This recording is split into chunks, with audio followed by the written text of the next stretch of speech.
Break के बाद आपका स्वागत है। आइए खबरों में बढ़ते हैं आगे।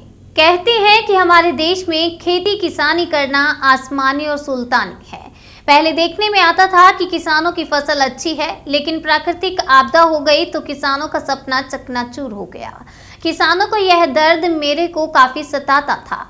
जब से मैं राजनीति में आया, विधायक बना, विधायक बनने के बाद चाहे दिग्विजय सरकार के 10 साल हो या शिवराज सरकार में राजस्व मंत्री बनने के बाद के और अभी कृषि मंत्री होने के नाते मेरी प्राथमिकता में गांव, गरीब और किसान ही है। यह कहना है किसान नेता एवं मध्य प्रदेश के कृषि मंत्री कमल पटेल का। कृषि मंत्री कमल पटेल ने खरगोन जिले के बोरगांव में किसान सम्मेलन को संबोधित करते हुए किसानों के बीच कहा कि मैं पहले किसान हूं, बाद में मंत्री, इसलिए मेरी पहली प्राथमिकता किसान है। मैं 10 साल विपक्ष में विधायक रहा। उस समय मध्य प्रदेश में कांग्रेस की दिग्विजय सरकार थी। दिग्विजय सरकार के कार्यकाल में किसानों की तरफ से विधानसभा में प्रश्नों और ध्यानाकर्षण के माध्यम से किसानों के अहित में जो कानून थे उनके खिलाफ आवाज उठाकर बात करते थे। कृषि मंत्री पटेल ने कहा कि जब मैं शिवराज सरकार में राजस्व मंत्री बना तब मैंने किसानों के लिए आरबीसी 6(4) का प्रावधान करवाया, जिससे किसानों को अप्राकृतिक आपदा में होने वाले नुकसान की भरपाई हो सके। पटेल ने कहा कि 2014 से देश में किसानों की सूद लेने वाला कोई नेता आया है तो वह प्रधानमंत्री नरेंद्र मोदी हैं। मोदी जब देश के प्रधानमंत्री बने तब उन्होंने खेती को लाभ का धंधा बनाने का संकल्प लिया और आज देश खेती को घाटे से लाभ का धंधा बनाने की दिशा में बढ़ रहा है।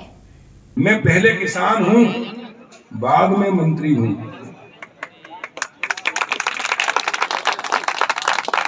और इसलिए मेरी पहली प्राथमिकता किसान है, गांव है, गरीब और किसान है। और इसलिए जब मैं पहले राजस्व मंत्री बना, शिवराज जी मुख्यमंत्री बने 2005 में, मैं उनका राजस्व मंत्री बना। मैं पहले 10 साल विपक्ष में विधायक रहा, 93 से 98 से 2003, और दिग्विजय सिंह मुख्यमंत्री हुआ करते थे। सुभाष यादव जी कृषि मंत्री हुआ करते थे। हजारीलाल रघुवंशी जी राजस्व मंत्री हुआ करते थे।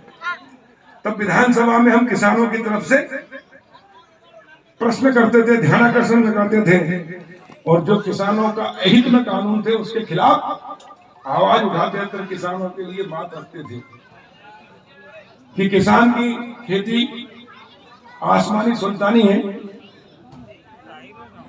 फसल अच्छी है, हम खुश होते हैं कि अब की बार तो हमारा ये कर लेंगे, वो कर लेंगे, और एकदम ओले गिर गए, फसल बर्बाद हो गई, सपना चकनाचूर हो गया। 18% ब्याज लगता था सहकारी समितियों में, भूमि विकास बैंक, और एक साल किसान का ओला गिर गया, पाला गिर गया, बेमौसम बारिश आ गई, फसल खराब हो गई, तो जिंदगी भर के लिए किसान कर्ज में जमीनें नीलाम हो जाती थी। जब मेरे पास एक किसान आया भोपाल के पास का कि मंत्री जी मेरी जमीन तहसील